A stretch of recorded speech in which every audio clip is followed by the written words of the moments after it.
Hello guys, I am Zakaria the Ghostwriter. Today let me talk about Thaba, Lejapela. I was tagged on TikTok. There was this video which was trending on TikTok and someone said to me, have you ever seen something like this? Have you ever came across something like this? And I responded.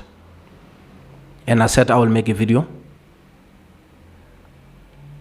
Because I had an encounter with something which look exactly like what you see here on this video. And I can tell that it was a warning, and I understood the message. I was at Vetboord. And in this video, I'm going to share that because of Mangeloi RC relator. Mangeloi RC relator. We are always protected. And sometimes we don't even know how great we are, and we don't even know how loved we are. We don't even know how appreciated we are, in the kingdom of heaven, or also by our ancestors. I saw there is this other lady also who made a video, and she was saying, it's the first time she was hearing about that, and she's here to learn. Her video is already on 55,000 views, and she said it's foreign to her because she never heard about it. And my beautiful sister Lejapela has been there for ages.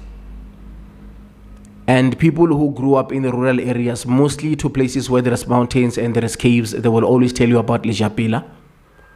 They always knew the danger of going to mountains, simply because of sometimes you might hear something that cries like a baby, and you get closer and it will be the end.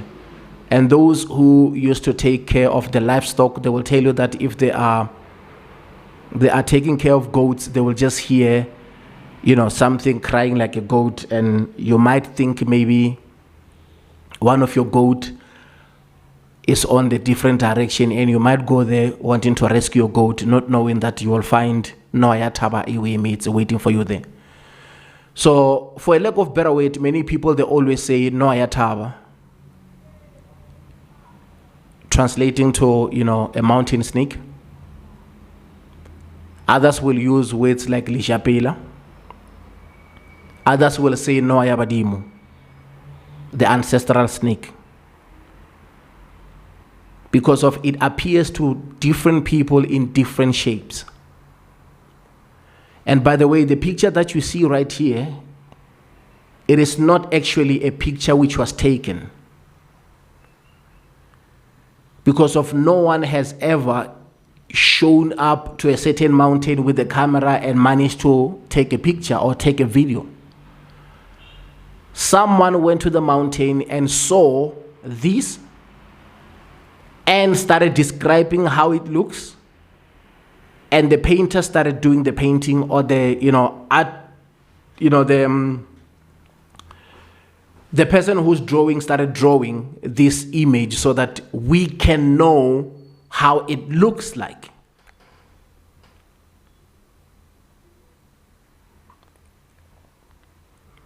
So Lejapela, it is still a snake which even these zoologists and these people who are dealing with animals cannot even describe it. They cannot even go deep into it. It cannot be studied, because it does what it does. It stays in a cave, and wherever you see Pela is something which is similar like this one, but Pela doesn't have a tail which is longer than this one, and that's how you can differentiate the two. This one has a longer tail, and the way it looks different than Pela, but it is more into the family of Pela. I'm going to put Pela there so that you can see it. Someone was asking me what is Pela in English. I'll write it there because I googled it and I got the right word for Pela. All right. And there was a night where I came across something that looks exactly like this one, and the teeth were like this. hooked like this because of that thing was making a strange sound. And right there, I had to respect the territory and move immediately. Let me tell you a story, obviously, because of I said I am going to make a video. I'm a storyteller. I love telling stories. So one day, I went to Val. Not Val. I was talking about Val. In my head, I still have videos about Val. I went to Witpoort. When I was there at Witpoort, because of I was using public transport, obviously I was using a train. I will arrive there. I will look around at Witpoort and pick a spot. And this time, when I was picking a spot, something said to me, don't camp down there, because there is a certain place that I like. Even if when it's raining, the stone will protect. It's not a cave, but it's more like a cave, but it's not a cave. But it can protect you from the rain. It's from this side, and most of the time I know that rain, if it comes from this other side, it becomes bad. But if it comes, it's just one of those things, right? Where when you are at a mountain, you pick a spot. And you know that if rain comes from this side, I'll be protected when I'm in this space that I said is more like a cave. And if rain appears from this other side, then there is the other one that I can go to, which is next to a waterfall. Those who knows Witpoort waterfall, they will tell you that after the stairs, when you go there, before the other stairs where you'll go down, there is the side, on this side, there is the other one that look more like a cave. It's a stone. It's a rock which is like this, but you can hide underneath. But people can still see you, but you can camp there even if it's raining and you won't be wet, right? So those are the two territories that I use a lot. Or else, right there at the waterfall, there is the other stone that I like on the other side also. It helps a lot because of you are protected from the wind, the strong wind. So even if you made fire there, you are still, safe. I always pick those type of spots. But that night, something said to me, don't camp down there. Find a spot up there on top of the mountain where you can be and where people cannot see you, because I felt like I shouldn't make fire that night. And obviously, when you're using a public transport, you don't have the luxury of saying, I'll go there by 8 o'clock and by 9 o'clock I'll go home. I'll be there by 8 o'clock, maybe by 10 o'clock or by 1 o'clock I'll go home. You don't have that luxury. Once you're there, because there is no longer public transport. You have to camp until the following day. So that's why I was using a train. Even if I get a last train, I arrive there by past 7 or 8. I know that I know the mountain, I'll go there and camp. Now, I was on top of the mountain, obviously praying. It was summer. The moon was shining, obviously was giving me that light that I need. So around past 11, somehow I dozed. And I'm not the type of a person who will go to a mountain and sleep. It's not like me, right? But somehow I fell asleep. And right there, something looked exactly like this appeared. And something said to me like, open your eyes. When I opened my eyes, there was this thing which I can say the height is like this. With the height, right? You see the level of a chair? Like here, as I'm sitting.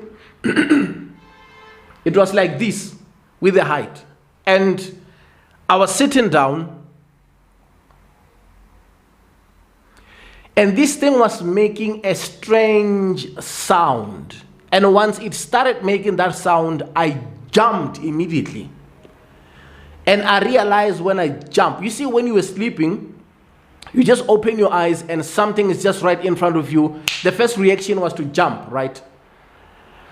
And I realized that I am right there on top of the mountain and I cannot run, because once I run, I'm going to fall and obviously it's going to be the end of me. The first reaction was to shout back at what I see, because I couldn't even describe what was that. And I said something like, yay, like it went from deep so that I can shout at whatever which was there. But surprisingly, the thing kept doing the same noise. And when I looked into the mouth, there were teeth which were hanging like this. But I can tell you that thing looked exactly like this one. I'm not saying that was Pela or Lejapela, but it looked exactly like Pela and it looks exactly like this one. So obviously I had to gather the strength, because it's that moment whereby it's do or die. You don't show strength, it's over. And I sensed something when that thing was making that noise. I got this fear which hit the entire body in a way that the body can freeze. I've never been so afraid, or I've never been in a space whereby I am covered by so much fear. So my thing was like to vase, like I'm going to attack this thing, as it was saying that, so that I can give myself a room. Because I always have one rule: if I go to a mountains, rivers and caves, something happen, I'm not running. Because most people die when they're trying to escape certain situation. And sometimes when the situation happen, you gather the strength and you try as much as you can to fight back. And spiritually, you don't know who you're with. And you don't know how you are appearing to the thing which is attacking you. So if you gather the strength and you are showing that you can fight back, sometimes you get saved. And that's exactly what happened to me. I cannot tell you what happened to that thing which was in front of me, right?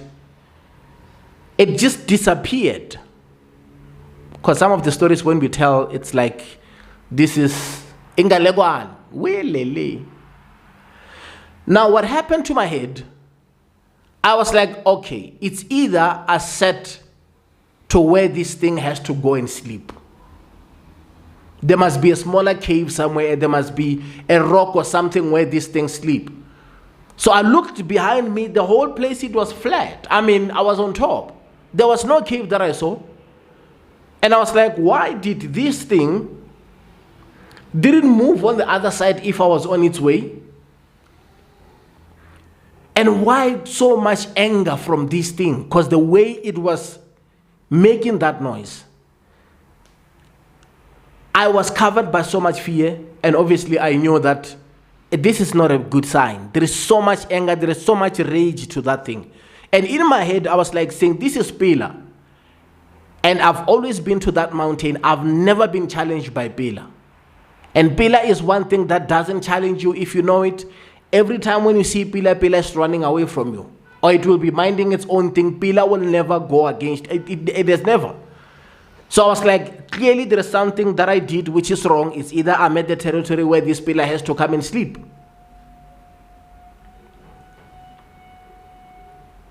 It was around 11 or past 11. I didn't stay for too long.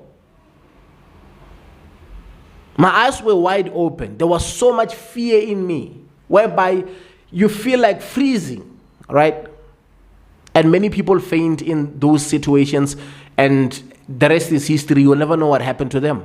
You'll never know what took them. And that might be Noya Thaba. That might be a mountain snake which appeared with the image of this, or which appeared in the image of Pela, so that it cannot reveal itself to me. You will never know. But one thing that I took from that is that after it left, or after it disappeared, I saw a group of people wearing white. They were all walking, and they were walking in silence, and they were men and women. They were walking in silence. They were not saying a single word, and they were heading towards the waterfall. It was at night. I kept quiet. I was there on top, and I was looking at them while they're busy using the path walking. Those who know Vetpoort, they know exactly what I'm talking about when you are heading towards the waterfall. That means they were going there to do whatever that they were doing at the waterfall. Immediately after they passed,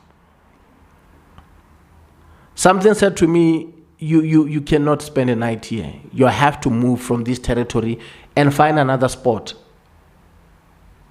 This place is not safe because you are too close to these people who are wearing white, and you don't know what they are here to do. And people who are in group. at night at this place. And obviously, you know, Witpoort, people camp there, people sleep there, people go to the waterfall midnight. We know that. But you will never know who those people are. You will never know until you follow them and you watch closely what they're doing. You will never know. Maybe they're from a certain church. You will never know. So I moved from where I was and I went closer to a famous cave, the cave that I showed you last time. And when I was sitting there, I didn't sit for more than 20 minutes.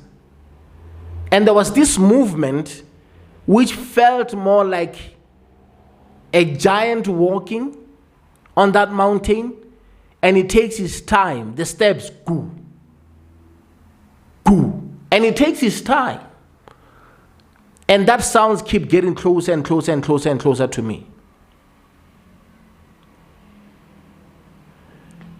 It felt like something heavy which is walking, or else it felt like something which was in the cave, and when it moves, it hits the hole this side, and when it moves, it hit the hole this side. It hit the hole this side. It hit the hole this side.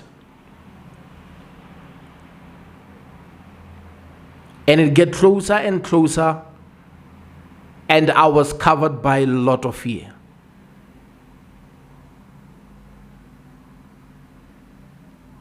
And I felt like, you know what, let me move from this territory and let me go to Makopano Amanyani.